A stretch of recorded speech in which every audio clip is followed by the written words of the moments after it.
All right, the U.S. calls off search for two unidentified objects shot down as Vice President Harris reassures Americans.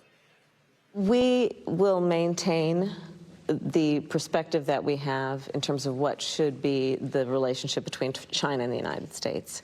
That is not going to change, but surely and certainly that balloon was not helpful, which is why we shot it down. Not helpful. This is China amongst Biden administration saying, can the U.S. tell us why it's able to see the balloon, but seems to have been blind to the toxic mushroom cloud of vinyl chloride over Ohio? Florida Congressman Michael Waltz joins us now to react. We've been talking about this all morning. First of all, welcome. Yeah, thank you. It's so great to have you here at the Speedway. Welcome to Daytona. I know. Daytona 500. Amazing. Yeah. But so troubling. So many things. We were just talking off camera here. We'll start with this, of course. Yep. What do they know? I mean, you're on Armed Services, Intel. You're on Foreign Relations Committee. We had Senator Rick Scott. He says, I don't know anything more than you, Will, and Pete. What do you know? And is this possible that our representatives don't know anything?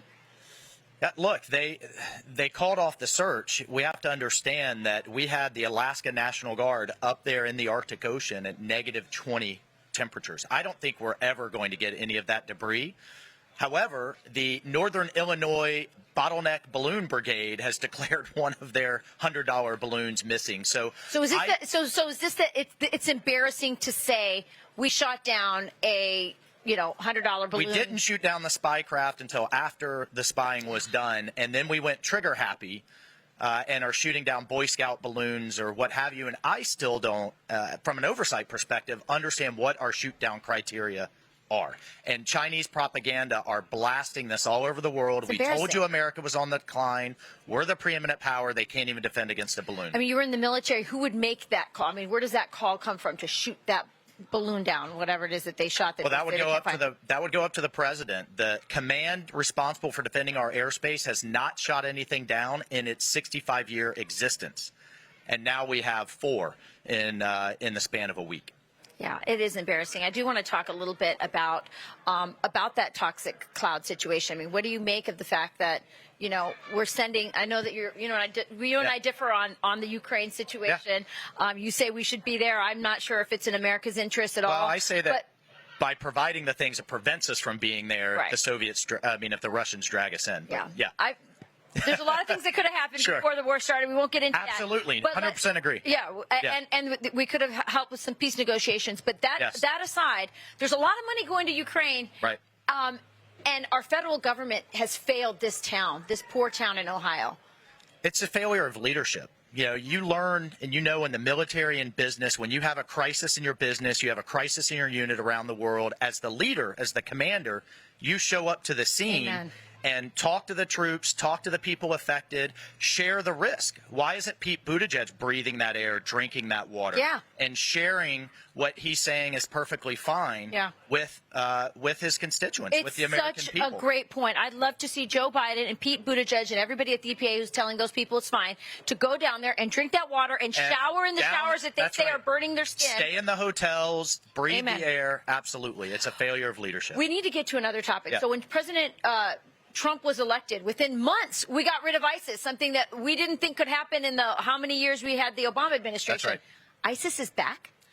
ISIS is back. It is a simmering powder keg in the Middle East right now. There are tens of thousands of ISIS fighters in these prison camps that are being guarded by the Kurds, and they are turning into a recruitment. Happen? Well, it's left over. Nobody wants to take them back, and they are recruiting inside. They are launching attacks outside of these camps. Thank God for our special operators that are still there. And look, for everybody who says just bring the troops home, well, we have to have the helicopters there, the drones there, and we just had a raid a few nights ago where we had 4 of our special operators wounded, including a service dog, but they took out yet another ISIS commander. I want to keep them on their back feet over there rather than waiting till they come home over here. But this problem hasn't gone away. The terrorists didn't get the memo from Biden saying the war on terrorism's over because he wished it was over. No, well, the Taliban just inherited a lot of our weapons. That's right. How many millions of dollars? Billions. Billions of dollars. Of our weapons. And the intelligence community is blinking red that ISIS and Al-Qaeda are rebuilding in Afghanistan. And now they have our weapons and a Taliban-run government to work with.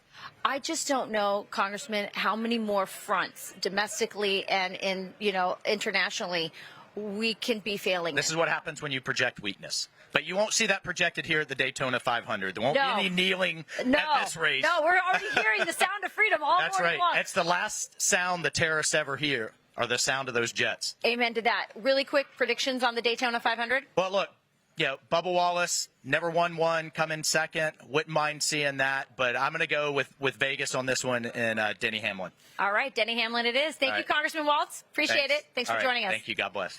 I'm Steve Ducey. I'm Brian Kilmeade. And I'm Ainsley Earhart. And click here to subscribe to the Fox News YouTube page to catch our hottest interviews and most compelling analysis.